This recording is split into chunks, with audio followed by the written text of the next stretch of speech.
نہیں مجھے کوئی طلب نہیں کیا، نہیں کوئی مجھے طلب بھی نہیں کر سکتے، خدا کا فضل ہے انشاءاللہ۔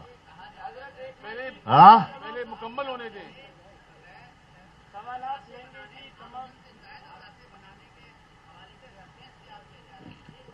ہزار کرے بھاڑ میں جائے ان کے ریفرنس، مجھے کوئی پرواہ نہیں ہے ان کی، میں وہ آدمی نہیں ہوں جو اس قسم کے ریفرنسوں کے سامنے جھکوں گا، میں ان کے ریفرنسوں کی دھجیاں بکھیر دوں گا۔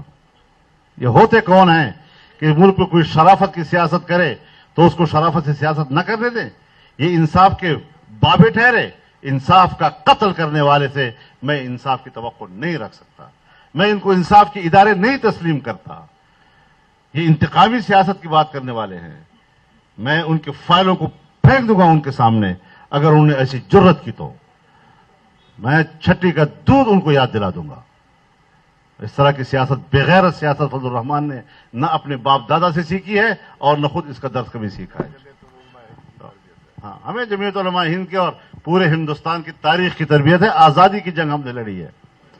آج ہمیں پھر غلام بنانا چاہتے ہیں؟ کس کا غلام ہم بنانا چاہتے ہیں؟ نہ ہم پاکستان میں کسی ادارے کے غلام ہیں، نہ ہم امریکہ اور مغرب کی سیاست کے غلام ہیں۔ انشاءاللہ یہ جدوجہد جاری رہے گی، ہم مرعوب نہیں ہیں، ہم ان کو بتا دیں گے کہ احتساب کس چیز کا نام ہوا کرتا ہے۔ احتساب ہم کریں گے، احتساب انہی اداروں کا کریں گے، احتساب انہی حکمرانوں کا کریں گے، احتساب انہی لوگوں کا کریں گے جو پاکستان میں احتساب کے نام پر سیاسی بدمزگی اور سیاسی کھیل کھیلنا چاہتے ہیں۔